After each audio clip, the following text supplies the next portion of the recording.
Muy buenos días, estudiante. Hoy estaremos revisando la clase de semiología realizada por la matrona y terapeuta floral Lina González Zavala y presentada por Estefanía Guzmán, matrona clínica. La semiología es la rama de la medicina que estudia los signos y síntomas presentados y referidos por un paciente en la entrevista, donde por medio de una jerarquización y razonamiento se puede llegar a un diagnóstico. Los signos son manifestaciones clínicas objetivas y síntomas son percepciones subjetivas. Para poder llevar a cabo la entrevista con el paciente, la forma en cómo la matrona o el médico interactúa con el paciente y su grupo familiar es muy importante. Para que esta relación sea buena, conviene tener presente los siguientes aspectos: el lugar, tiempo, la actitud profesional, el examen físico y el registro. El lugar y las circunstancias donde se desarrolla la entrevista médica deben ser adecuados. Es necesario disponer de algún grado de comodidad, privacidad, silencio e iluminación. El lugar donde ocurre la entrevista puede ser la consulta, el domicilio, junto a la cama del paciente en el hospital. No es conveniente hacer consultas de pasillo, donde el médico o la matrona es sorprendido en cualquier lugar por algún conocido para preguntarle sobre sus síntomas. En una consulta el paciente se abre al médico o matrona y le confía aspectos muy personales. Es necesario que el lugar tenga suficiente privacidad. La matrona debe guardar las reservas del caso respetando el secreto profesional. Es normal que durante esta conversación quieran estar presentes uno o más familiares a quienes hay que saber acoger. No conviene que participen muchas personas, ya que es fácil distraerse y la comunicación con el enfermo se puede ver interferida. En el lugar debe haber un ambiente agradable, ni muy frío ni muy caluroso, sin que lleguen ruidos fuertes desde el exterior que interfieran con la conversación, y la iluminación debe ser adecuada. Se debe programar un tiempo razonable para atender bien a cada paciente. La citación de los enfermos debe estar debidamente planificado. Se debe evitar hacer perder tiempo a los pacientes. El clínico debe tener el cuidado de llegar sin atrasos a su consulta. También debe saber ajustarse a la programación. Para lograr el mejor uso del tiempo disponible es importante poder guiar la entrevista, saber qué preguntar y evitar que el paciente divague sobre aspectos que nada aportan. Mientras se efectúa el examen físico, también se pueden precisar aspectos de la historia clínica. La matrona debe mantener siempre una actitud de servicio y tener la serenidad y tranquilidad necesarias para ofrecer su atención en las mejores condiciones. También, y aunque parece obvio decirlo, debe tener una preparación profesional adecuada. Si por algún motivo no se siente en condiciones de ayudar al paciente en su problema, debe buscar alguna alternativa, ya sea enviándolo a un especialista o haciéndole ver que necesita estudiar más a fondo su problema antes de poder aconsejarlo. La integridad y honestidad deben ser para una matrona aspectos muy importantes de su persona. Al momento de efectuar el examen físico, es conveniente tener presente los siguientes aspectos: respetar el pudor del paciente. Este es un aspecto muy importante. Los pacientes necesitan un rincón aislado por un biombo para sacarse y ponerse la ropa. Al momento de examinar, se debe lograr un balance entre la necesidad de ver bien el cuerpo del paciente y respetar su pudor. Esto se logra descubriendo al enfermo por sectores, o que se quede con la ropa interior o ayudándose con alguna sabanilla. Esto varía según el tipo de examen que sea necesario efectuar. Se debe ser delicado al momento de examinar. Esto debe ser una condición básica. El paciente ya tiene bastantes molestias con su enfermedad. Al examinar, se debe tener cuidado de no producir más dolor de lo estrictamente necesario. Disponer de todo lo necesario para efectuar un buen examen físico. Esto implica tener un lugar con una camilla, suficiente privacidad, buena iluminación y disponer de los instrumentos que sean necesarios, ya sea estetoscopio, nanómetro de presión, balanza, etc. Todo el material que toma contacto con el paciente debe estar limpio. Manejo de precauciones universales. El lavado de mano entre cada paciente es muy importante para evitar transmitir infecciones. Observar, inspeccionar, palpar, oler. Realizar examen físico general y segmentario. Tomando contacto con el paciente. En el policlínico o la consulta se debe ir al encuentro del paciente. Ojalá saludarlo por su nombre. Esto lo hace sentir acogido. Se invita a pasar y tomar asiento. Es frecuente que la persona entre con algún familiar. Al momento de iniciar la conversación, se pueden tener frases de acogida que centren la conversación, tales como: ¿qué lo trae a consultar? ¿Qué molestias ha tenido? ¿En qué le puedo ayudar? ¿Cómo vamos a presentar la información? En general se sigue un esquema bastante tradicional en el que se identifica al paciente, se menciona el motivo de la consulta, luego se cuenta la historia clínica, se revisan los antecedentes y finalmente se deja constancia del examen físico siguiendo un orden establecido. Es importante cuidar la calidad de la letra y la redacción. Se deben evitar errores ortográficos y gramaticales groseros. No se debe abusar de las abreviaciones. Una buena historia clínica no es la que es más larga, sino aquella en la que la información se presenta resumida, bien hilvanada, ajustada a los hechos. Todas estas consideraciones facilitan leer una ficha y encontrar la información que se busca o se necesita conocer. Historia clínica.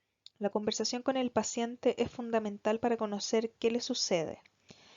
El orden como se va recogiendo la información podrá variar de una persona a otra, de cómo surgen las oportunidades de hacer una u otra pregunta, pero al final lo importante es captar lo que a la persona le está ocurriendo, en qué circunstancia y todo lo que pueda ser pertinente. Al momento de presentar o escribir la información, se ordena de acuerdo a un esquema previamente establecido que viene a ser el siguiente. ¿Cuáles son las secciones que forman parte de la historia clínica? Identificación del paciente. En esta parte se precisa quién es la persona, siempre debe ir el nombre y la edad. También puede ser importante incluir información como el seguro de salud o previsión, teléfono o dirección, RUT, actividad o profesión, etc. Problema principal o motivo de consulta. En esta parte se menciona el motivo por el cual la persona consulta. Es una mención breve que permite decir en forma resumida cuál es la naturaleza del problema. Por ejemplo, el paciente consulta por fiebre de 5 días o por presentar deposiciones de color negro, etc. Dentro de la historia clínica tenemos la anamnesis remota o antecedente. Tenemos primero los antecedentes mórbidos familiares. En esta sección se precisan enfermedades que presenten o hayan presentado familiares cercanos por la posibilidad de que sean heredables. Entre estas enfermedades destacan hipertensión arterial, diabetes mellitus, alteraciones de los lípidos en la sangre, antecedentes de enfermedades coronarias, cáncer de distinto tipo, por ejemplo mama, colon, etc. Enfermedades cerebrovasculares, alergias, asma, trastornos psiquiátricos como la depresión o enfermedad bipolar, enfermedades genéticas, gota, hemofilia, etc. En algunos casos es conveniente dibujar un genograma en el que los hombres se identifican con un cuadrado y las mujeres con un círculo y se grafican 2 o 3 generaciones, precisando quién desciende de quién.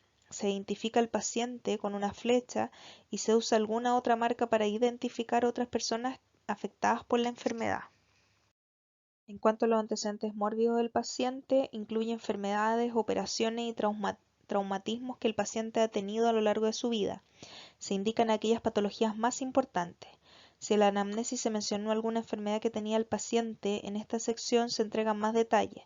Desde cuánto tiene la enfermedad, cómo ha evolucionado, con qué se trata. También se menciona en esta parte el antecedente de transfusiones de productos sanguíneos. Hábitos. Entre los hábitos que se investigan destacan el hábito de fumar, tabaquismo. Se debe precisar cuántos cigarrillos o cajetillas fumaba la persona cada día y cuántos años lleva fumando. Si ya dejó de fumar, se precisa desde cuándo y la cantidad que fumaba.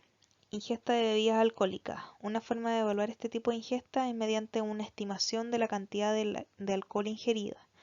Para esto se identifica el licor, la concentración de alcohol que contiene y las cantidades ingeridas. Tipo de alimentación. En algunas personas es más importante de precisar, por ejemplo en obesos, diabéticos, personas con dislipidemia o que han bajado mucho de peso. Uso de drogas no legales, consumo de marihuana, cocaína, etc. Uso de medicamentos. Es importante identificar qué medicamentos está tomando el paciente y en qué cantidad. En algunos casos también se debe indicar los fármacos que el paciente recibió en los días o semanas anteriores. Se debe precisar el nombre genérico y su concentración, el nombre con el que el fármaco se comercializa, la forma de administración, la frecuencia. Por ejemplo, tenemos amoxicilina 850 miligramos, el nombre de de Fantasías Amoval y tomó hasta hace una semana atrás. O, por ejemplo, Atenolol 50 miligramos, nombre de Fantasía Betacar, un comprimido cada 24 horas hace 3 años. También debemos indagar acerca del tema de las alergias, el cual es muy importante ya que puede tener graves consecuencias para la persona. Entre los alérgenos, que son las sustancias ante las cuales se desencadena la respuesta alérgica, hay varios que se deben investigar. Las alergias a medicamentos, ya sea alergia a penicilina o alguno de sus derivados, a cefalosporina, fenitoína, carbamazepina, medios de contraste usados en radiología, etc. Algunas de las reacciones que se pueden presentar son exantemas cutáneos, edema, colapso circulatorio como el shock, broncoobstrucción, espasmo laringio. Las personas con mucha frecuencia dicen ser alérgicas a algún medicamento sin serlo, ya que lo que en alguna ocasión experimentaron se debió a otro problema, por ejemplo un dolor de estómago. Ante la duda conviene no correr riesgo. Si se sabe que una persona es alérgica a algún medicamento, no se debe usar. Además, es necesario destacar en un lugar visible esta condición, por ejemplo con letras grandes en la carátula de la ficha clínica. En cuanto a los alimentos, algunas personas presentan alergias a mariscos, pescados, nueces, maní, huevo, leche, algunos condimentos y aditivos. Se debe también indagar sobre el uso de prótesis, uso de lente o uso de audífonos. Identificación de los síntomas. Durante la conversación con el paciente, cada síntoma se trata de caracterizar. En general se debe precisar qué es lo que siente, en qué parte del cuerpo siente la molestia y hacia dónde se irradia. Esto es muy importante cuando se trata de un dolor. ¿Cuándo comenzó el síntoma? ¿Cómo ha evolucionado el síntoma? ¿Con qué se modifica? Ya sea aumentando o disminuyendo su intensidad o variando su carácter. ¿Con qué otros síntomas o manifestaciones se asocia? Es conveniente establecer una prioridad en el análisis de los distintos síntomas, ya que algunos tienen más importancia que otros. Por ejemplo, dolores, disneas, pérdida de conciencia. Cuando se trata de un dolor y siguiendo el esquema anterior, se debe precisar dónde duele, cuál es el carácter del dolor o cómo duele, qué intensidad alcanza y cómo varía, hacia dónde se irradia, con qué aumenta y con qué disminuye, ya sean posiciones, alimentos, medicamentos, etc. Cómo evoluciona en el tiempo, con qué otras manifestaciones se asocia. A continuación vamos a ver mayor información sobre algunos de estos aspectos. Carácter del dolor. Cólico. Es aquel que aumenta la intensidad hasta llegar a un máximo y luego disminuye. Es característico de vísceras huecas que poseen una pared muscular, por ejemplo el intestino, vesícula biliar, colédoco, uréter, conductos glándulas salivales e incluso el útero. Urente, como una quemadura, ejemplo dolor del herpes zóster. Dolor de carácter sordo. Tiende a ser mantenido de intensidad leve a mediana, pero puede llegar a ser bastante incómodo. Constrictivo, de un tipo opresivo, ejemplo dolor de origen coronario, angina de pecho. Pulsátil, asociado al pulso arterial, ejemplo dolor en un dedo al recibir un golpe de martillo. Neuralgia, dolor que sigue el recorrido de un nervio, ejemplo neuralgia del nervio trigémino. De tipo punzante, ejemplo puntada de costado, en cuadros de irradiación pleural que aumentan en la inspiración. Fulgurante, como un rayo o una descarga eléctrica, ejemplo en los miembros inferiores de los tabies dorsal. Terebrante, intenso, como si fuera producido por un taladro, como ejemplo algunas odontalgias. 2. Presentación en el tiempo, ejemplo ocasional, persistente, en crisis, de predominio nocturno. Intensidad, ejemplos puede ser tan intensa que el paciente queda agotado. Seca o húmeda, según se asocie o no a expectoración. Factores favorecedores, ejemplo en relación a ejercicios, cuando cortan el pasto en su casa. Asociada a sensación de disnea, dolor costal, fiebre, etc. Expectoración, mucosa, tiene aspecto claro. Mucopurulenta, de color amarillento.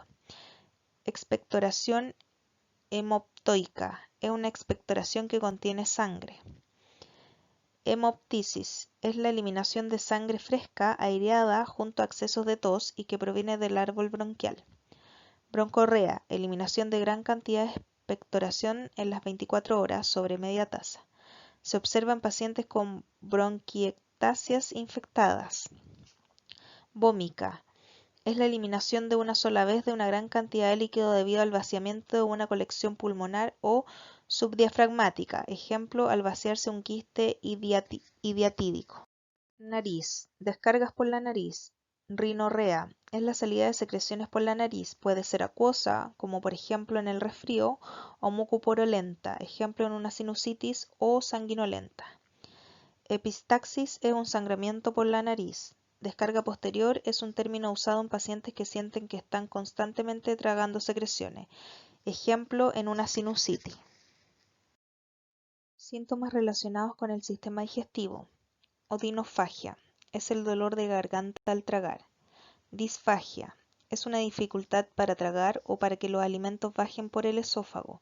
Personas mayores muchas veces presentan una dificultad para deglutir producto de una falta de coordinación de la musculatura faríngea. Otras personas notan que los alimentos no bajan bien por el esófago, como que se le atragantan a nivel retroesternal. Se habla de disfagia lógica cuando la dificultad se presenta primero con alimentos sólidos, como por ejemplo un trozo de carne o de pan, y a medida que progresa la enfermedad, la dificultad aparece también con los líquidos, ejemplo en un cáncer esofágico. Si esta relación no se diera de otra forma, se habla de disfagia ilógica, ejemplo por alteración de las ondas peristálticas del esófago. Anorexia es la falta de apetito. Náuseas es el deseo de vomitar. Vómitos son la expulsión violenta por la boca de materias contenidas en el estómago. Los vómitos pueden ser alimenticios si contienen alimentos, biliosos si contienen bilis, que son amarillentos, porráceos cuando son de color oscuro con alimentos parcialmente digeridos. Se presentan en cuadros de obstrucción intestinal. Fecaloideos si tienen material fecal. Hematemesis es un vómito con sangre roja o parcialmente digerida, que es más oscura.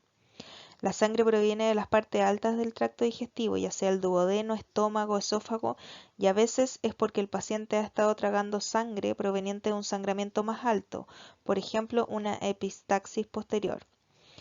La hematemesis no se debe confundir con la epistaxis, que es la salida de sangre por la nariz, ni con la hemoptisis, que es la salida con la tos de sangre proveniente del árbol bronquial. Respecto a la evacuación intestinal o defecación, conviene preguntar la frecuencia con que ocurre, el aspecto de las deposiciones, su consistencia. Normalmente las personas obran, que es término que también se usa para expresar la defecación, diariamente o cada 2 días. Algunos aspectos relacionados con la defecación se presentan a continuación. Constipación, estitiquez o estreñimiento cuando la frecuencia de defecación ocurre cada varios días y con dificultad. Diarrea se refiere a deposiciones líquidas o con mayor contenido de agua. Melena es una deposición negra como alquitrán de olor muy fuerte de consistencia pastosa. Se debe a un sangramiento digestivo alto por arriba del ángulo de Treitz. No debe confundirse con deposiciones más oscuras que se deben a la ingesta de algunos medicamentos, por ejemplo suplementos con fierro, o alimentos como por ejemplo las prietas. Dolor abdominal. Como todo dolor, se debe caracterizar en forma completa, pero en especial su ubicación. En este sentido conviene tener presente dolores en la parte alta y medial, en la región del epigastrio. En esta zona se ubica el dolor ulceroso debido a una úlcera duodenal o gástrica. En forma característica aparece cuando el estómago está vacío y se calma con los alimentos. También el páncreas y la aorta abdominal pueden manifestarse hacia esta zona. Una esofagitis por reflujo gastroesofágico da una sensación de ardor o acidez. En forma popular, algunas personas lo ubican en la boca del estómago y puede irradiarse hacia arriba, retroesternal. Estas manifestaciones relacionadas con la sensación de acidez se denominan pirosis. Los dolores en la parte alta del abdomen, pero hacia el lado derecho, la región del hipocondrio derecho, las afecciones biliares y del hígado tienden a manifestarse en esta zona. Por ejemplo, los cólicos biliares se presentan después de ingerir comidas grasas o frituras y muchas veces se acompañan de vómitos. Un hígado congestivo o inflamado por una hepatitis dará un dolor sordo. Dolores en la parte alta del abdomen, pero hacia el lado izquierdo, la región hipocondrio izquierdo. En esta región se pueden presentar afecciones del vaso, por ejemplo infarto esplénico, dolores provenientes del colon y también afecciones del páncreas, aunque en estos casos el dolor puede ser de todo el hemiabdomen superior. Dolor en la región periumbilical. Los cólicos del intestino delgado se manifiestan en esta zona. También afecciones de la aorta abdominal. Los costados del abdomen se llaman los flancos. En el flanco derecho se reflejan dolores que vienen de los riñones o el colon ascendente. En el flanco izquierdo se reflejan las vísceras de ese lado, el riñón, colon descendente.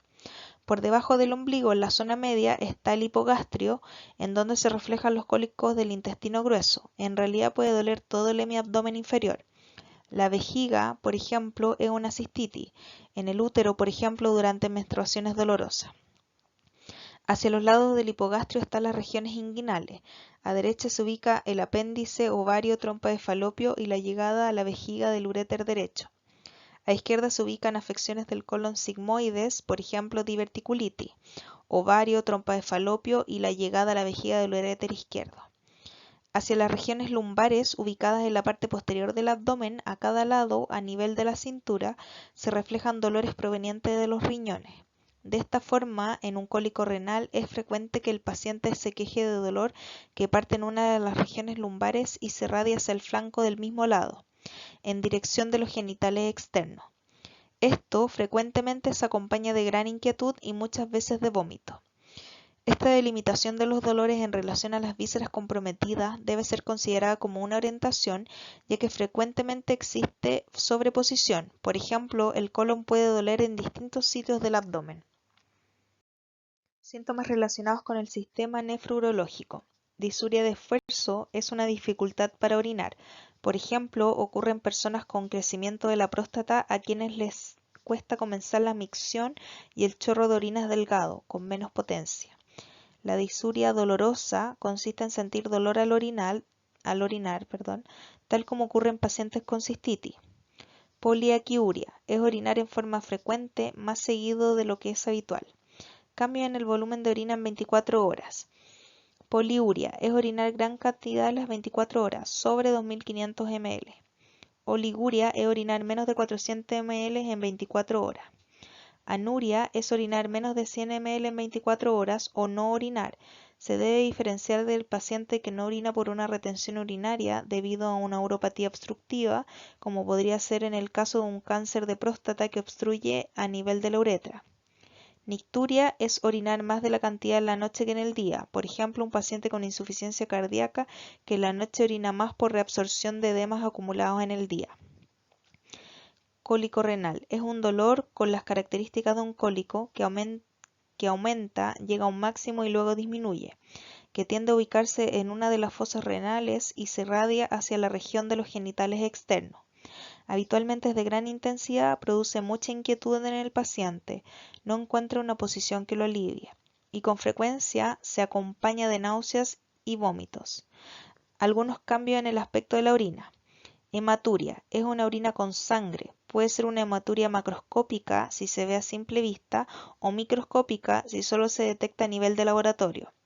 En el caso de una hematuria macroscópica, se distingue por presentar un color como agua de carne y es frecuente que al dejar reposar en un recipiente los glóbulos rojos decanten en el fondo.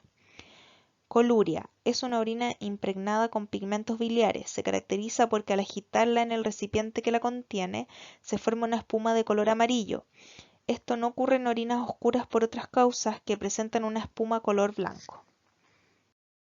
Otras causas de orinas más oscuras se pueden deber a hemoglobinuria, por ejemplo, en el curso de la hemólisis masiva, algunos medicamentos, por ejemplo, el usar vitaminas del complejo B, o simplemente porque está más concentrada, por ejemplo, en el curso de un cuadro febril o asociado a una deshidratación. Una orina espumosa puede deberse a que tiene una cantidad aumentada de proteínas, por ejemplo, un paciente con una nefropatía que se manifiesta con proteinuria. Una orina más turbia puede deberse a que existe una infección o por gran cantidad de sales en disolución. En el caso de infección es frecuente que también se sienta un olor más fuerte que le llama la atención al paciente. Síntomas relacionados con el sistema nervioso. Cefalea es el dolor de cabeza. Según su presentación se pueden distinguir algunas posibilidades diagnósticas.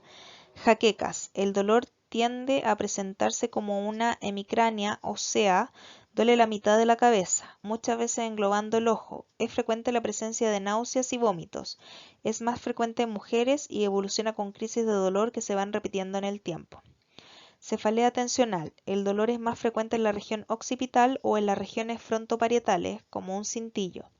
Es frecuente que aumente hacia el final del día. Cefalea en el contexto de una hipertensión endocraniana. El dolor compromete toda la cabeza y con frecuencia se acompaña de vómitos explosivos. A veces se manifiesta a primera hora de la mañana y va cediendo en el día una vez que el paciente se ha levantado. Cefalea en el contexto de una hemorragia subaracnoidea. El dolor se instala en forma brusca e intensa. Según la intensidad del sangramiento puede asociarse a vómitos y compromiso de conciencia. Vértigo. La persona nota que se siente muy mareada y todo gira a su alrededor. El término mareo es más inespecífico ya que puede tener distintos significados: sentirse inestable, estar como flotando en el aire, sentir que el piso se mueve, etc. Tinnitus o acúfenos es la sensación de sentir un ruido constante en los oídos. Fotofobia es una molestia o intolerancia normal a la luz. Diplopía es la sensación de ver doble. Este fenómeno se acentúa al mirar hacia un lado. Habitualmente se asocia a una falta de paralelismo de los ejes oculares, como el estrabismo. Amaurosis es la falta de visión de uno o ambos ojos, que se produce una ceguera, sin una lesión aparente. Habitualmente se da un compromiso de la retina, el nervio óptico o la corteza visual. Parestesia es la sensación de hormigueo o adormecimiento de una zona del cuerpo. Síntomas generales. Síndrome febril es el conjunto de síntomas y signos relacionados con las temperaturas elevadas. Pues, cefaleas, dolores musculares como las mialgias, taquicardia, polipnea, piel algo sudorosa, mejillas eritematosas, ojos brillantes, orina más oscura y escasa. No siempre una temperatura elevada se acompaña de un síndrome febril. Por ejemplo, en algunos cánceres que dan temperatura elevada. Al caracterizar la fiebre se debe precisar cuándo comenzó, cómo varía entre el día y la noche, hasta qué intensidad alcanza, con qué síntomas se asocia. Está también la astenia, que es la falta de energía, anasarca, un edema generalizado, mioclonias, contracciones breves, bruscas e involuntarias de los músculos, las convulsiones. Equimosis, extravasación de sangre en los tejidos. Petequia, lesión por extravasación de un vaso, tamaño muy pequeño. Examen físico. ¿Cómo se examina? Mediante el examen físico se identifican los signos de enfermedad o normalidad presente en el organismo. Para captar cómo es el examen del paciente, nos valemos de la información que podamos lograr a través de nuestros sentidos: la vista, el tacto, el oído e incluso el olfato. A la información que se logra mediante el examen físico directo se agregan mediciones como el peso, la talla, la presión arterial y la temperatura. Aunque en forma complementaria es posible efectuar distintos exámenes, ya sea de sangre, endoscopías, radiografías, biopsias, etc., el examen físico aporta una información valiosa en el momento mismo sin mayores costos. Esto nunca debe faltar. Las etapas que se siguen para efectuar el examen físico son las siguientes: inspección, palpación, percusión, auscultación. Inspección. Esta parte del examen físico comienza desde el momento que vemos al paciente por primera vez. Al principio la atención se centra en el aspecto general de la persona, su actitud, cómo se desenvuelve, cómo se comunica. Todo esto ocurre mientras se entabla el primer contacto y luego mientras transcurre la conversación. Posteriormente, cuando se efectúa el examen físico, la observación se dirigirá al aspecto más específico. En este proceso, que dura todo el tiempo que estamos con el paciente, se está captando una gran cantidad de información. Es necesario entrenar el ojo para realmente ver. Es muy posible que distintas personas miren una situación determinada y capten diferentes aspectos. El médico o matrona se entrena para captar lo que al paciente le ocurre. Con la vista no se hace solamente un examen físico orientado a la anatomía, sino que se trata de captar al enfermo como persona: cómo se viste, cómo es su manera de ser, si tiene una expresión de estar preocupado, angustiado o deprimido, etc. Indudablemente, así como la vista aporta información, la conversación la amplía y la enriquece. No solamente nos concentramos en el paciente, sino que también captamos quién lo acompaña y si está en su casa, cómo es el ambiente que lo rodea, qué medicamentos hay sobre su velador, etc. Al efectuar la inspección es importante contar con una buena iluminación. En lo posible conviene disponer de luz blanca, ojalá proveniente de la luz solar. Cuando se llega a examinar de noche a un paciente en su domicilio, es fácil que se pueda escapar una ictericia por el tono amarillento de la luz artificial. Otro aspecto importante es efectuar la inspección en buenas condiciones, despejando la ropa en la medida que es necesario. Por ejemplo, al examinar el abdomen es necesario que esté ampliamente descubierto para efectuar una buena observación. Es conveniente lograr un buen equilibrio entre el pudor del paciente y la necesidad de efectuar un buen examen. Frecuentemente se examina por secciones que se van descubriendo en forma sucesiva. Al final todo el cuerpo debe ser visto, de modo que no se escape, por ejemplo, una hernia inguinal o un melanoma en la planta de un pie. En días helados también hay que velar porque el paciente no sienta frío. Palpación.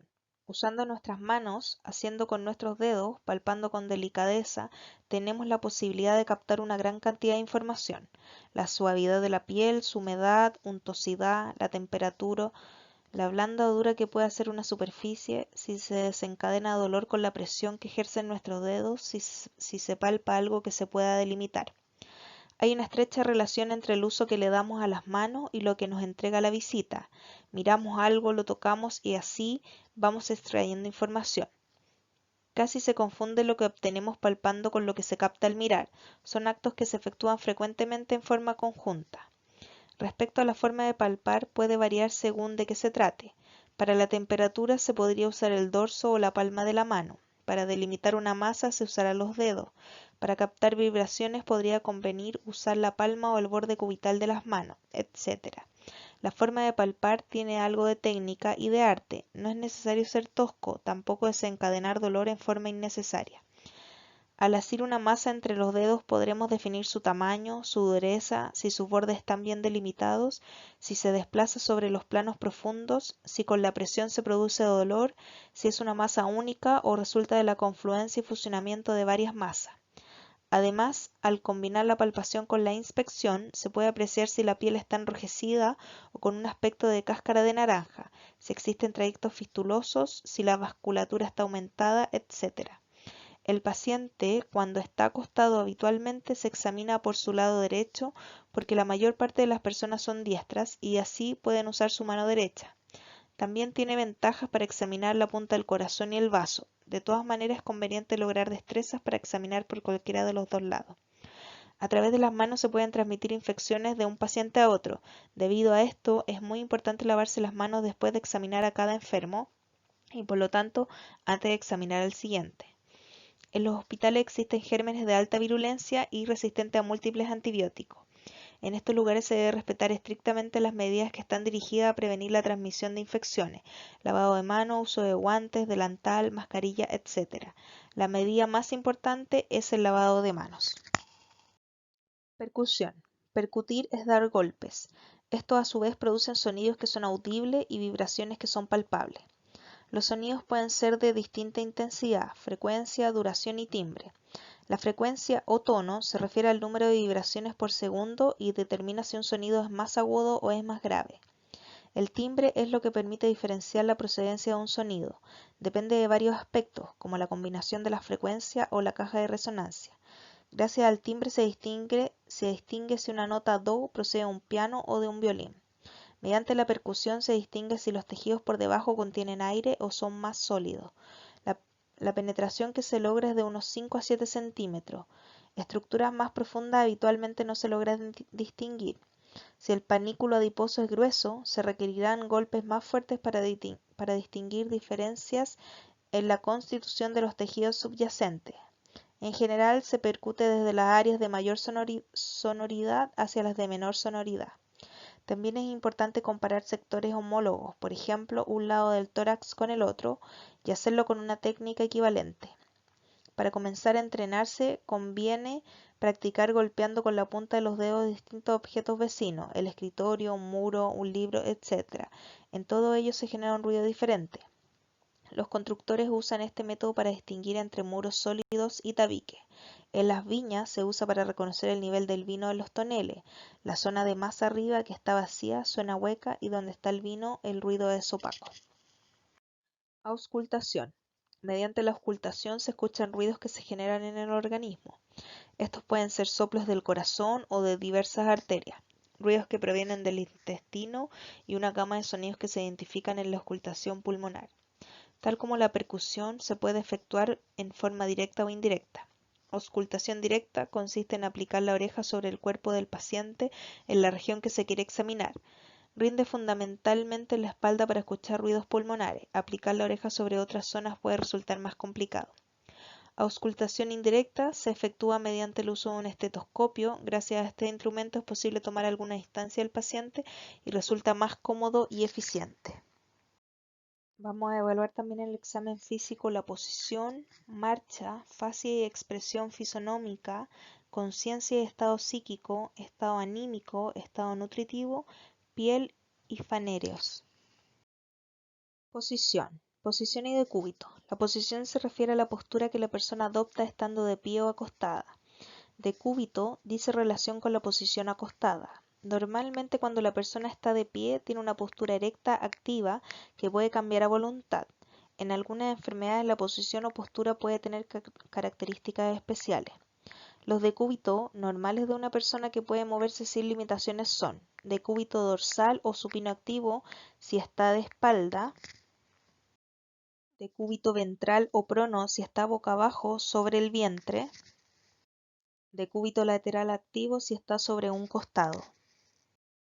Posición Fowler. La cama del paciente se levanta colocando unos tacos bajo las patas de la cabecera de la cama, de modo que la cabeza quede más alta que los pies. Se usa en situaciones de insuficiencia arterial aguda. Posición Trendelenburg. La cama del paciente se levanta colocando unos tacos de modo que los pies quedan más altos que la cabeza. Se usa en situaciones de edema o tromboflebitis de las extremidades inferiores.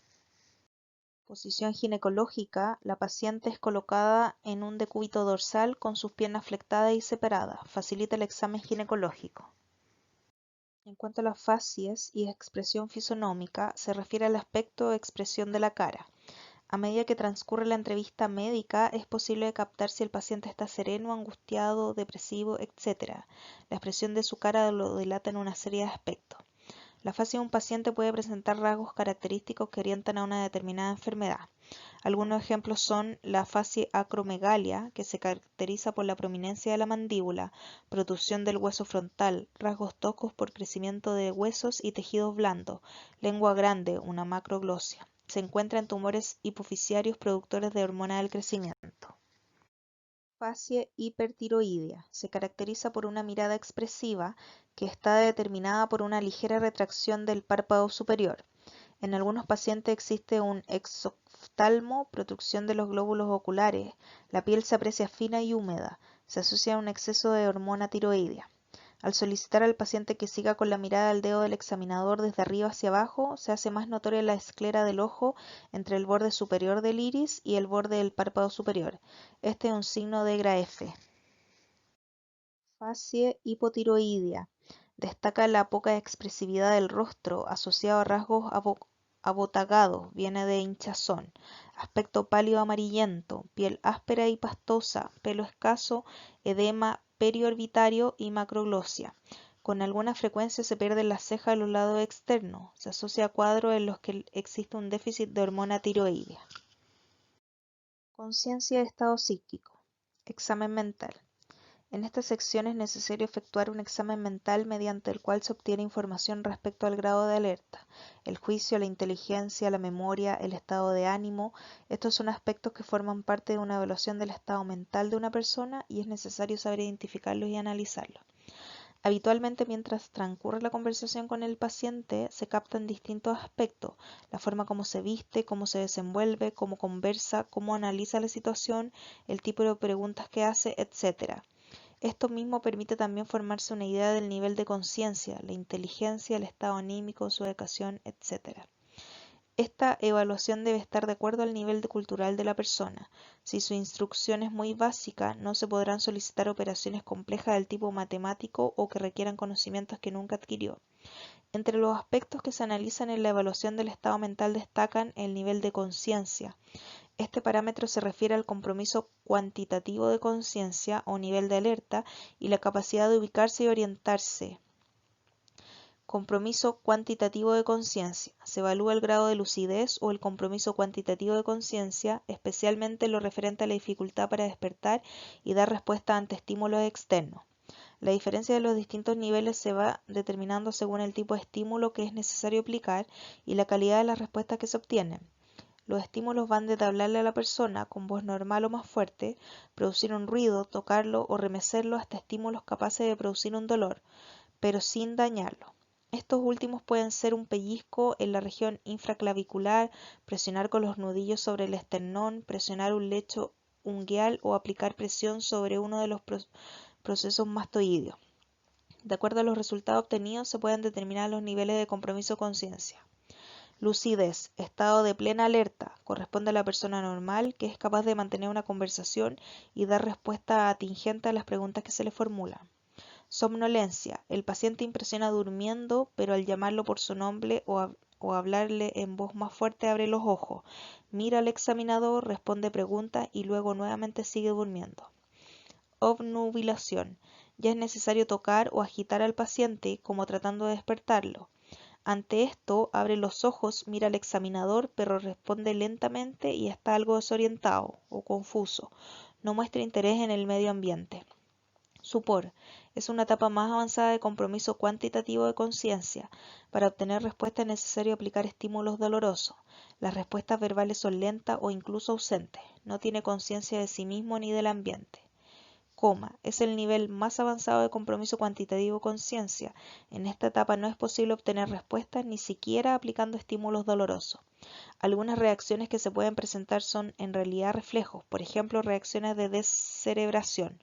Los signos vitales se mantienen. Semiología gineco-obstétrica.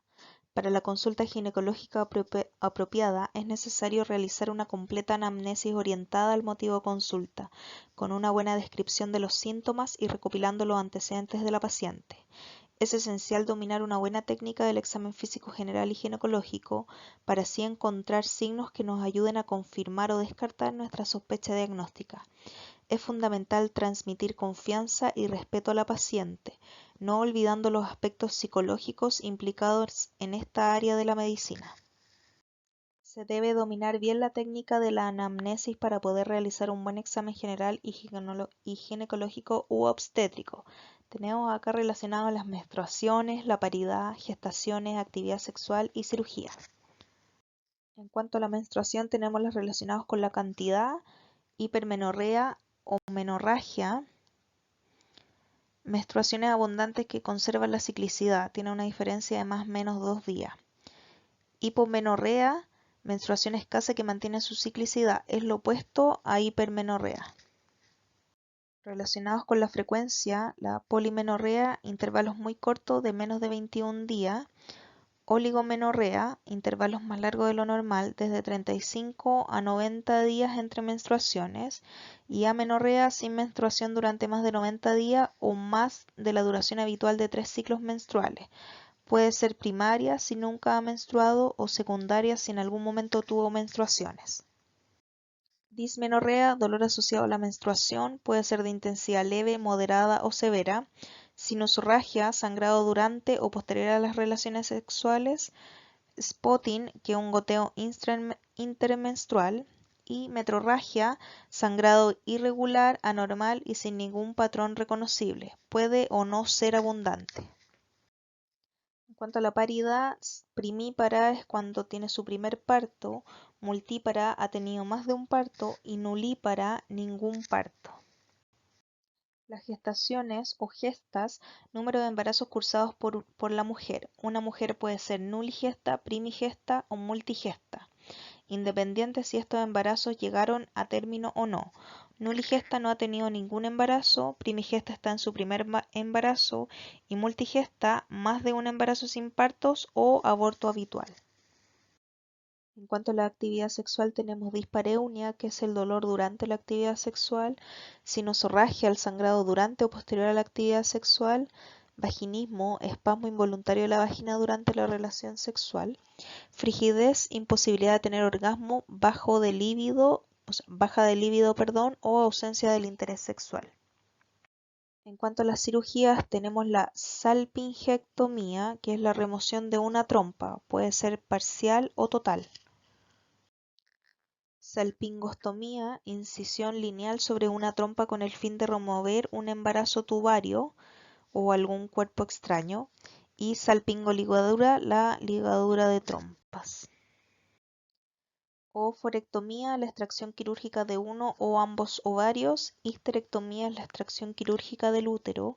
Y anexectomía, extracción quirúrgica de anexos, ya sea ovarios y trompas de falopio.